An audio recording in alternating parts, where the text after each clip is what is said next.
Tuhan firman-Mu ajaib, kekal meski gunung menghilang. Tiada huruf yang gagal, tak terpatahkan siasat. Hidup seperti-Mu ya Allah, lebih dari emas. Aku bersaksi kitab-Mu, kitab yang suci. Mendengarkan firman-Mu, hibur hati yang luka. Terangilah langkahku kemanapun ku pergi.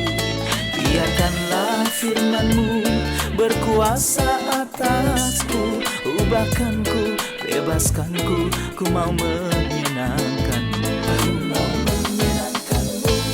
Salam jumpa pemirsa terkasih, saya menyambut Anda sekalian dimanapun Anda berada dalam episode yang terbaru program studi harian kita Semua Kitab Suci. Dalam studi kita tentang perjanjian baru, kita telah sampai dalam 1 Timotius, salah satu surat pastoral. Hari ini kita akan mempelajari ayat-ayat terakhir dari pasal 4, lalu ayat-ayat pertama dari pasal 5.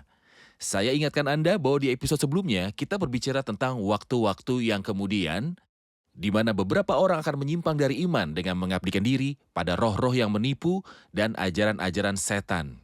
Dan kita belajar bahwa ada apa yang disebut dengan penyimpangan iman, dan tidak ada yang disebut keluar dari iman. Tidak mungkin bahwa orang percaya yang sejati murtad dan binasa. Tidak mungkin salah satu dari anak-anak Allah yang sejati akan masuk neraka. Tetapi mungkin bagi mereka yang berpura-pura beriman untuk menyimpang dari iman. Orang-orang yang tampaknya saleh, tetapi menyangkal iman mereka. Hari ini, kita akan berbicara tentang perilaku Kristen yang terhormat di hari-hari yang mendatang. Dan juga kita akan berbicara tentang pembacaan kitab suci, nasihat, dan pengajaran. Semua hal ini akan disinggung dalam episode hari ini, dan saya mendorong Anda untuk membuka Alkitab Anda dan mengikuti kami.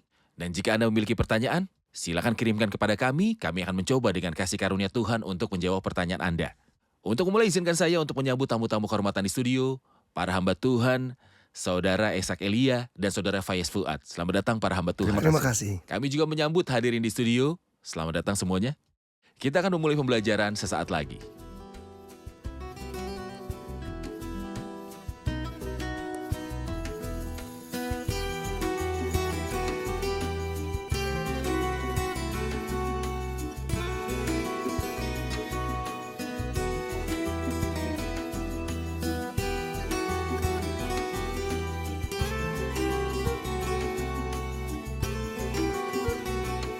Halo para hamba Tuhan. Terima kasih. Dr. Faiz, setelah Rasul Paulus berbicara dalam ayat 8 tentang latihan bagi tubuh dan kesalehan, ia berkata dimulai dari ayat 9, perkataan ini benar dan patut diterima sepenuhnya. Itulah sebabnya kita berjerih payah dan berjuang karena kita menaruh pengharapan kita kepada Allah yang hidup, Juru Selamat semua manusia, terutama mereka yang percaya. Beritakanlah dan ajarkanlah semua itu. Saya perlu sebuah komentar untuk ayat 9, perkataan ini benar, khususnya pernyataan ini diulang dalam surat ini. Ya, ini adalah kedua kalinya pernyataan yang sama disebutkan dengan tepat. Pertama kali ada di pasal 1 ayat 15. Perkataan ini benar dan patut diterima sepenuhnya terkait dengan apa yang terjadi selanjutnya. Apa yang mengikuti pernyataan ini dalam pasal 1 adalah bicara tentang keselamatan. Perkataan ini benar dan patut diterima sepenuhnya. Kristus Yesus datang ke dunia untuk menyelamatkan orang berdosa dan di antara mereka akulah yang paling berdosa. Pernyataan ini berarti bahwa janji Allah adalah pasti dan jujur. Ketika Tuhan menyediakan sebuah janji di dalam firman-Nya, saya dapat berkata kepadanya apa yang Daud katakan kepadanya pada suatu hari dan lakukan seperti yang engkau katakan. Dan seperti yang Yakub katakan kepadanya pada suatu hari, tetapi engkau berkata janji Allah pasti dan Allah tidak pernah mengecewakan siapapun yang percaya janji dalam firman-Nya. Janji pertama, perkataan ini benar, terkait dengan keselamatan. Setiap orang yang percaya kepada Kristus yang menjadi manusia dan mati untukku. Setiap orang yang percaya kepada Kristus sebagai juru selamat dan penebus pasti akan mendapatkan keselamatan. Ini pasti dan layak untuk diterima oleh siapapun. Kedua kalinya, pernyataan perkataan ini benar terkait dengan pernyataan sebelumnya. Kesalehan berguna dalam segala hal karena mengandung janji, baik untuk hidup ini maupun untuk hidup yang akan datang. Ini pasti dan setiap orang harus yakin akan hal itu. Perkataan ini benar dan patut diterima sepenuhnya. Berkaitan dengan menghargai kesalehan, jadi dia berkata selanjutnya, inilah sebabnya kita berjerih payah. Kita berperilaku aneh, takut akan Tuhan dan melayani Tuhan. Mengapa? Meskipun ini tidak mendatangkan pujian kepada kita. Orang-orang melecehkan kita dan menganiaya kita dan mungkin ingin membunuh kita karena hal ini. Tetapi semua ini tidak akan menghalangi kita untuk takut akan Tuhan dan berjalan dalam kesalehan karena kita menantikan upah kita saat ini dan pahala yang akan datang juga. Pernyataan yang satu ini sangat berarti bagi saya, karena kita menaruh pengharapan kita kepada Allah yang hidup. Allah yang hidup. Pengharapan kita kepada Allah yang hidup. Mohon jelaskan perasaan Anda terhadap kata-kata ini. Sebenarnya ini luar biasa, terutama seperti yang dikatakan Dr. Fayez, bahwa suasana di sekitarnya tidak bagus. Tetapi kita memiliki Allah yang hidup dan semua pengharapan kita tertuju padanya. Tidak hanya menghadapi suasana yang bermusuhan seperti itu, tetapi juga mengenai apa yang dikatakan orang ini, kita berjerih payah dan berjuang. Yang berarti dia bekerja dan menderita celaan dalam melayani dan mungkin tidak menemukan buah-buah yang membesarkan hati. Tetapi dia menaruh pengharapannya pada Allah yang hidup. Seolah-olah Rasul Paulus berkata, Allah hidup, dia melihat dan mengetahui dan sangat menghargai. Jeripaya dan celaan yang saya hadapi dalam melayani. Dia juga Ya. mengisyaratkan bahwa Tuhan dapat menyelamatkan saya dari pencobaan-pencobaan. Saya tidak ditinggalkan sehingga orang-orang bisa melakukan apapun Karena yang mereka ia hidup. inginkan pada saya. Karena dia hidup dan dia adalah juru selamat semua Benar. orang. Tentu saja dia tidak berbicara di sini tentang keselamatan kekal, Benar. tapi keselamatan dari masalah, krisis, dan juga penganiayaan. Ini mengingatkan saya pada apa yang dikatakan Rasul Paulus dalam Roma. Sebab jikalau kita ketika masih seteru diperdamaikan dengan Allah oleh kematian anaknya. Lebih-lebih kita yang sekarang telah diperdamaikan pasti akan diselamatkan oleh hidupnya. Kita diselamatkan dari berbagai masalah, penderitaan, pencobaan, dan aniaya oleh kehidupan Kristus dalam kemuliaan. Aku tidak ingat sebuah pencobaan yang belum sampai pada titik akhirnya. Benar. Saudara Ishak, ayat 11 berkata, beritakanlah dan ajarkanlah semuanya itu. Ayat 12, jangan seorang pun menganggap engkau rendah karena engkau muda. Jadilah teladan bagi orang-orang percaya dalam perkataanmu, dalam tingkah lakumu, dalam kasihmu, dalam kesetiaanmu, dan dalam kesucianmu. Di sini ada motivasi-motivasi tentang menjadi teladan dalam berperilaku. Tetapi mengapa dia menyebutkan perkataan sebelum tingkah laku? Pada faktanya, ayat 11 adalah kuncinya. Ajarkanlah semuanya itu dan kita membaca tentang perintah secara harafiah di surat ini hampir 5 kali dan kata turunnya lebih banyak lagi. Dalam bahasa Yunani, kata ini berarti instruksi militer, yang berarti memerintahkan dan mengajar dengan kuasa penuh. Akibatnya, ini serius dan harus diterapkan dalam kehidupan setiap orang, dan setiap orang yang melayani Tuhan harus memeliharanya. Kita memerintahkan perintah-perintah yang saleh dan mengajarkan kebenaran yang hebat, dan untuk memiliki kredibilitas dan mempengaruhi pendengar. Orang yang memberi perintah dan mengajar harus secara pribadi menjadi teladan yang menerapkan ini dalam hidupnya. Atau setidaknya berusaha untuk hidup seperti itu. Dia berkata jangan seorang pun menganggap engkau rendah karena engkau muda. Ada orang-orang yang lebih tua darimu. Dan apakah ada sesuatu yang memberi Anda kekuatan moral di hadapan mereka? Ya, itu adalah hidup sebagai teladan. Jadilah teladan bagi orang-orang yang percaya. Tuhan Yesus adalah teladan terbesar dan Timotius melihat Rasul Paulus sebagai teladan di hadapannya. Dan kamu juga menjadi teladan bagi orang percaya. Dalam perkataanmu, tingkah lakumu, kasihmu, kesetiaanmu, dan kesucianmu. Semakin seseorang hidup sebagai seorang teladan, semakin banyak kredibilitas yang dia miliki dan orang-orang akan ingin mendengarkannya dalam lingkaran iman dan bahkan di luar lingkaran iman. Mereka akan melakukan kepadanya seperti yang dilakukan orang Het kepada Abraham saat mereka berkata, Tuanku ini seorang raja agung di tengah-tengah kami, dan mungkin bertanya alasan iman dengan kelembutan hati dan rasa takut. Oke, kita rehat sejenak dan kembali untuk melanjutkan studi. Pemirsa terkasih, kami akan segera kembali setelah rehat. Arti kata iman dalam surat ini artinya mungkin bahwa jiwa berpegang pada janji-janji Allah. Seperti yang diketahui secara umum, berpegang pada jiwa melalui kasih karunia kepada pribadi Kristus sebagai tujuan keselamatan. Dan ini terbukti melalui banyak ayat dalam surat ini yang sedang dipelajari. Iman ini biasanya dikaitkan dengan firman Tuhan dengan kasih, seperti yang disebut dalam surat ini. Di tempat lain kita melihat iman berarti seperangkat kebenaran Kristen yang telah diterima. Akhirnya kita melihat iman dalam banyak bidang di Alkitab, yang berarti kedua hal ini digabungkan, yaitu keadaan jiwa dan kelompok dari ajaran Kristen. Kami telah kembali pemirsa terkasih untuk melanjutkan studi kita di 1 Timotius pasal 4, dan sekarang kami akan menerima pertanyaan dari hadirin. Silakan. Ayat 14 mengatakan jangan lalai dalam mempergunakan karunia yang ada padamu yang telah diberikan kepadamu oleh nubuat dan penumpangan tangan. Apa arti lalai dalam mempergunakan karunia? Benar. Dr. Faiz, pertanyaan Saudari Maria adalah tentang ayat 14, jadi izinkan saya untuk membaca ayat 13 sampai 16. Sampai aku datang bertekunlah dalam membaca kitab-kitab suci, dalam membangun dan dalam mengajar. Jangan lalai dalam mempergunakan karunia yang ada padamu, yang telah diberikan kepadamu oleh nubuat dan dengan penumpangan tangan sidang penatua. Perhatikanlah semuanya itu, hiduplah di dalamnya supaya kemajuanmu nyata kepada semua orang. Awasilah dirimu sendiri dan awasilah ajaranmu. Bertekunlah dalam semuanya itu, karena dengan berbuat demikian engkau akan menyelamatkan dirimu dan semua orang yang mendengar engkau. Kata-kata ini adalah motivasi bagi Timotius sampai Rasul Paulus datang kepadanya untuk kedua kalinya di Efesus. Dan izinkan saya mengatakan bahwa perkataan sampai aku datang memainkan melodi yang manis di telinga saya. Karena kita tidak menunggu Paulus dengan rasa hormat yang penuh kita kepada orang yang sehebat itu untuk kembali kepada kita. Dan melihat apa yang kita lakukan, Paulus mengatakan hal yang harus dilakukan sampai dia datang dan kita sedang menunggu Tuhan datang. Dan kita semua berharap bahwa ketika dia datang, dia menemukan kita melakukan hal-hal ini. Sampai aku datang, bertekunlah dalam membaca kitab-kitab suci di depan publik. Artinya membaca firman Tuhan di depan orang-orang percaya. Bukan hanya ini, namun menasihati mereka, memberikan mereka dorongan. Tidak hanya menasihati dan mendorong mereka, tetapi mengajar mereka. Saya ingat bahwa Barnabas menasihati jemaat di Antioquia dan dia sangat terampil sampai murid-murid itu memanggilnya anak penghiburan. Tetapi setelah beberapa saat dia menemukan bahwa nasihat dan dorongan tidak cukup. Jadi dia memutuskan untuk mengundang Paulus yang merupakan saluran inspirasi untuk datang dan mengajar mereka. Dan ketika ia membawa Paulus kepada mereka, mereka mengajar bersama selama setahun.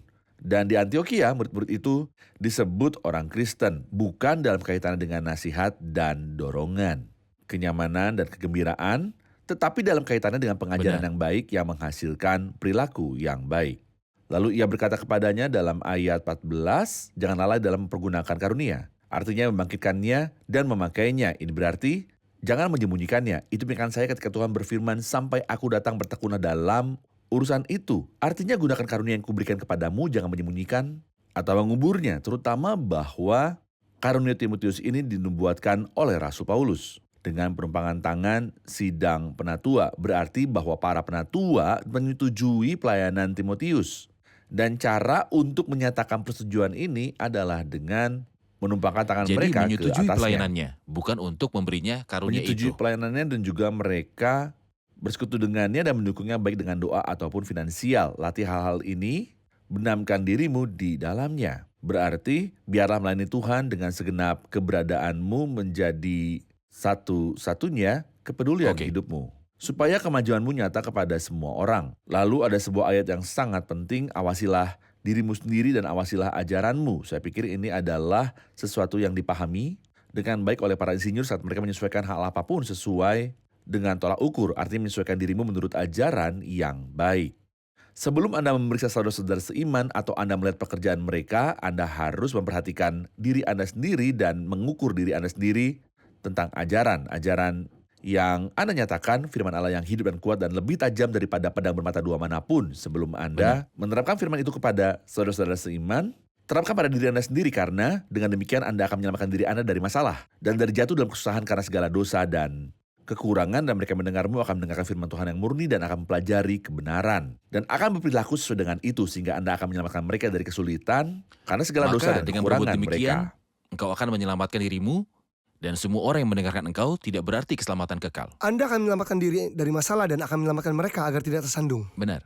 Mengenai dampak pembacaan Alkitab di depan umum dan dalam pertemuan-pertemuan, saya ingat ketika saya masih kecil, saudara-saudara seiman di gereja lokal saya terbiasa membaca pasal-pasal Alkitab sebelum pertemuan setiap malam atau setiap hari Minggu.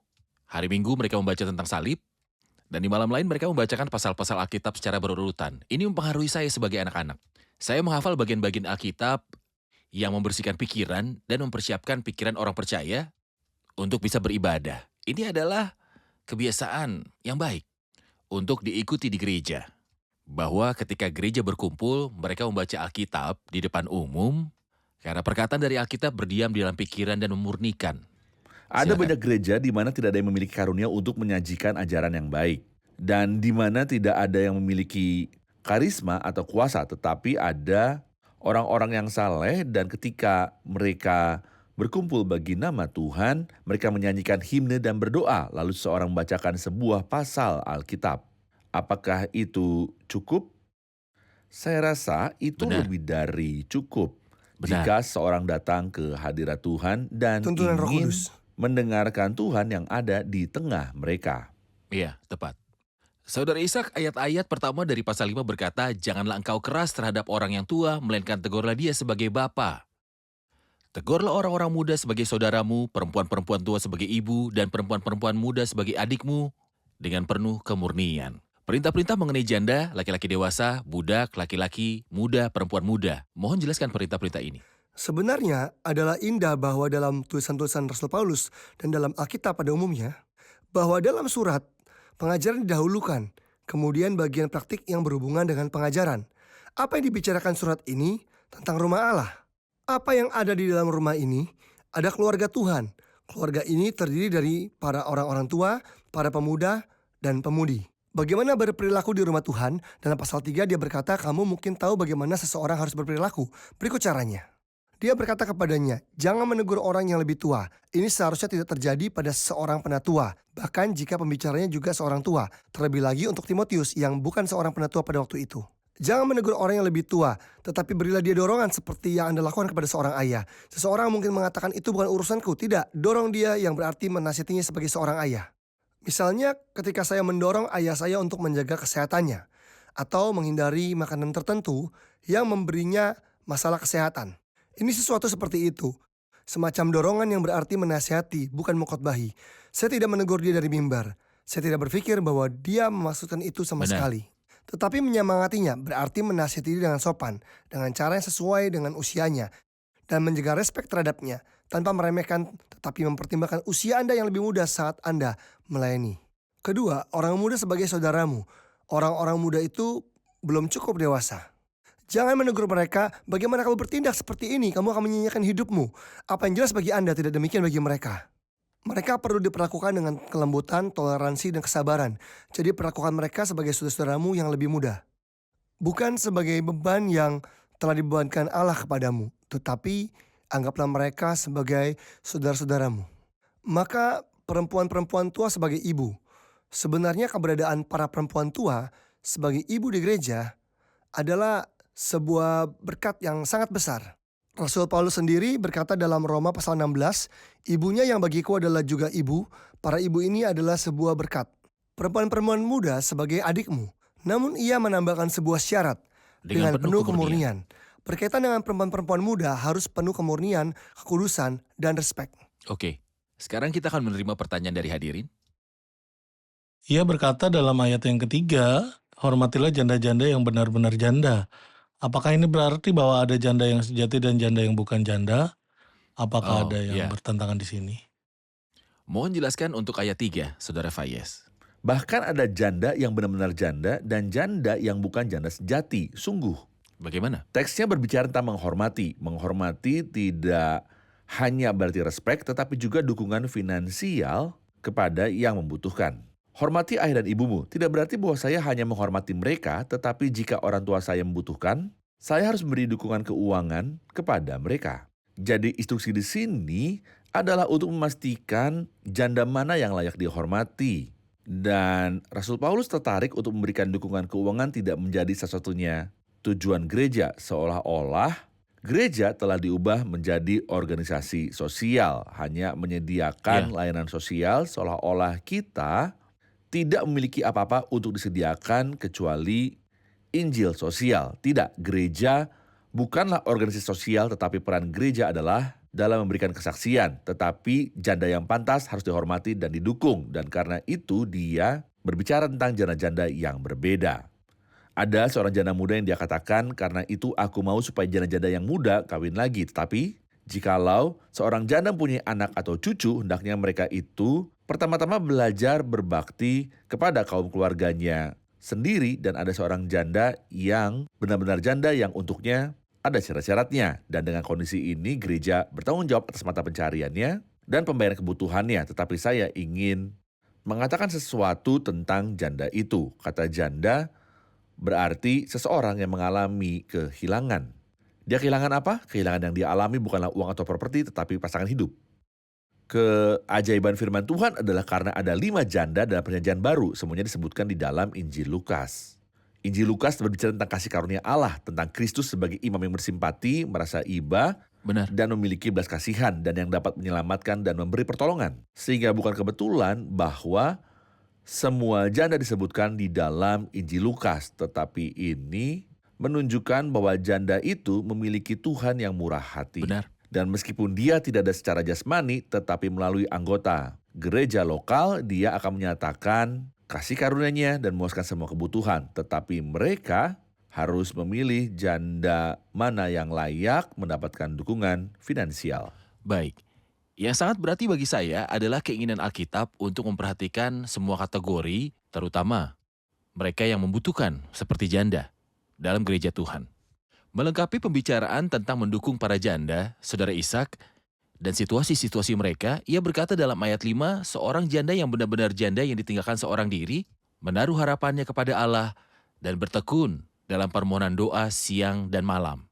Dan yang aneh di ayat 6, tetapi seorang janda yang hidup mewah dan berlebih-lebihan, ia sudah mati selagi hidup. Mohon jelaskan ayat ini. Dia pertama-tama berkata bahwa jika janda memiliki anak atau cucu, maka merekalah yang akan merawatnya. Jika dia sendirian, maka dia adalah yang dikatakan dalam ayat 5. Seorang janda yang benar-benar janda. Di sini dia mulai memberitahu kita siapa yang benar-benar seorang janda. Jadi syarat Sebatang pertama adalah dia sebatang kara Ya, dan tidak memiliki anak atau cucu yang dapat membantunya. Tapi ada hal yang lain, menaruh harapannya kepada Allah dan bertekun dalam permohonan dan doa siang malam. Dia tidak menaruh harapannya pada gereja atau saudara seiman, tetapi pada Tuhan. Dan buktinya adalah bahwa dia beribadah dan hadir secara teratur dan memiliki persekutuan dengan gereja lokalnya.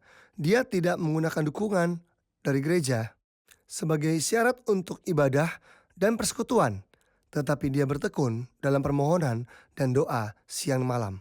Tapi seorang janda yang hidup mewah dan berlebih-lebihan, di sini dia berasumsi bahwa tidak setiap janda, terutama jika dia masih muda, akan terus menjanda seumur hidup. Tetapi memanjakan diri berarti bahwa dia dapat menikah nanti. Jadi jika suaminya meninggal dan dia menikah dengan pria lain, dan kemudian suaminya meninggal, atau jika suaminya meninggal dan dia belum menikah tetapi usianya yang masih muda memungkinkan untuk menikah, maka dia tidak dianggap sebagai janda karena dia boleh menikah lagi. Dan jika dia terus seperti itu, ini dianggap semacam pemanjaan diri. Tetapi dia berkata bahwa dia yang terus memanjakan diri semacam ini seumur hidup, seolah-olah sudah mati bahkan saya saat pikir yang dia hidup. maksud di sini adalah pemujaan diri yang berlawanan dengan kesalehan, walaupun dia seorang Benar janda. sekali. Tentu saja seorang janda selalu menarik perasaan orang, tetapi jika ada janda muda yang hidup dalam kekacauan, hidup tanpa kesalehan, tanpa kesopanan, dia berkata tanpa tentangnya kesopanan. bahwa dia sudah mati bahkan ketika Dia sudah mati hidup. bahkan ketika dia hidup secara Secara moral dan moral, spiritual. benar. Dan mungkin memanjakan diri berarti bahwa dia kaya secara finansial. Dan akibatnya dia tidak membutuhkan bantuan gereja, dia tidak membebani gereja. Oke, yang sangat berarti bagi saya bahwa dia mengatakan tentang janda sejati yang bertekun dalam permohonan dan doa. Artinya, jika dia dalam keadaan kekurangan, dia tidak meminta kepada orang-orang, tetapi minta pada Tuhan dalam permohonan dan doa. Dan Tuhan menjawab doanya melalui orang-orang kudus di gereja yang merawatnya. Dan ini adalah latihan yang baik bagi keduanya, orang-orang percaya yang memberi ataupun mereka yang mengalami kesusahan. Saya mendorong mereka yang memiliki kebutuhan, bukan hanya para janda, untuk mengetuk pintu Tuhan dalam permohonan dan doa sebelum mengetuk pintu orang. Dan Tuhan akan menanggapi melalui orang-orang. Jadi ada pelatihan bagi orang-orang yang memberi dan mereka yang menantikan pertolongan Tuhan. Satu-satunya pintu yang terbuka adalah bertekun dalam permohonan dan doa siang dan malam. Ini diucapkan tentang Hana putri Fanuel dari suku Asher, seorang janda. Ia tidak pernah meninggalkan bait Allah dan siang malam beribadah dengan berpuasa dan berdoa. Oke, Dr. Fayez ayat 8 berkata, tetapi jika ada seorang yang tidak memeliharakan sanak saudaranya, apalagi seisi rumahnya, orang itu murtad dan lebih buruk dari orang yang tidak beriman. Sebenarnya ini adalah pernyataan yang sulit. Dia menyangkal iman hanya karena tidak menafkahi kerabatnya. Mohon penjelasan Anda. Ini berarti bahwa setiap orang bertanggung jawab atas rezeki Ya. keluarganya. Jadi jika saya mampu dan saya tidak mendukung ibu, ayah, dan saudara-saudara saya, maka ini tidak sesuai dengan iman yang benar, seolah-olah saya menyangkal sepenuhnya. Fakta-fakta iman yang telah saya pelajari karena ada perintah dalam Alkitab yang mengatakan, hormati ayah dan ibumu. Jadi jika saya tidak melakukannya, maka saya menyangkal iman karena dalam prakteknya saya menunjukkan bahwa saya tidak percaya dengan apa yang saya katakan. Dan ini tidak pernah dapat dilakukan oleh orang percaya sejati yang mengasihi Tuhan. Dan lebih buruk dari orang yang tidak percaya, orang percaya sejati tidak pernah dapat melakukan ini. Dan lebih buruk dari orang tidak beriman. Saya pernah diberitahu oleh seorang pemuda yang memutuskan untuk melayani Tuhan dan mulai melakukan perjalanan dari satu tempat ke tempat lain, sementara dia adalah putra tunggal dari seorang ayah dan seorang ibu yang berada dalam situasi kesehatan yang buruk. Dan ketika ayahnya perlu pergi ke dokter, tetangga yang bawanya ke dokter, sementara putranya pindah dari desa ke desa yang lain. Dan ketika mereka memanggilnya untuk merawat orang tuanya, dia mengatakan dia terlalu sibuk untuk melayani Tuhan dan bahwa ada pintu terbuka untuk pelayanan. Apakah pelayanan orang itu diterima oleh Tuhan? Mohon penjelasan Anda. Saya tidak berpikir demikian karena dia melanggar perintah Alkitab. Dan jika seorang berkata bahwa Tuhan mengajarkan barang siapa mengasihi bapak atau ibunya lebih daripadaku, ia tidak layak bagiku, berarti Anda memikirkan setengah dari kebenaran dan mengabaikan separuh lainnya. Memang benar bahwa Tuhan berbicara tentang pemurnian sejati dan benar bahwa kita memberi Tuhan prioritas dalam melayani, tetapi Alkitab jelas di sini. Tapi jika ada seorang yang tidak melihara saudaranya, apalagi sisi rumahnya, dia murtad dan lebih buruk dari orang yang tidak beriman. Terima kasih, Tuhan memberkati. Kita rangkum episode ini bersama hadirin.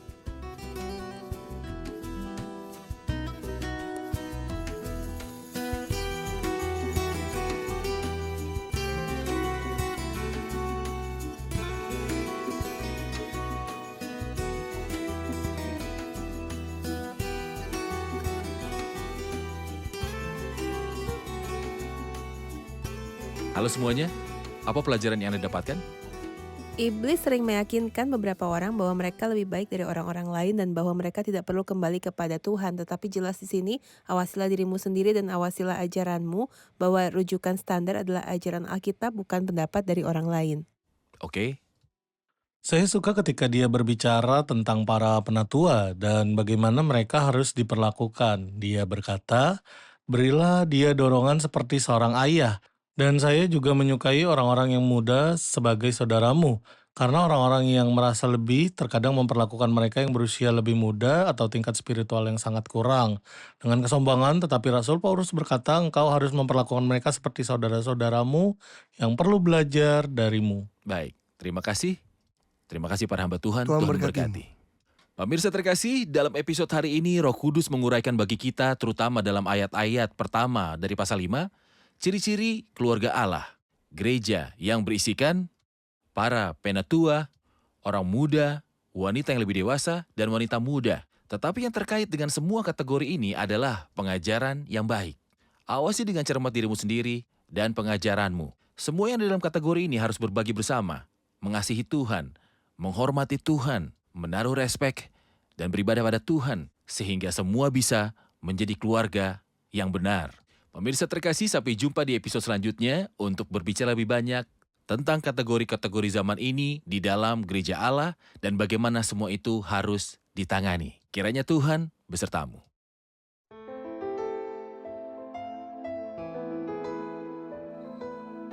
Tuhan firman-Mu ajaib, kekal meski gunung menghilang.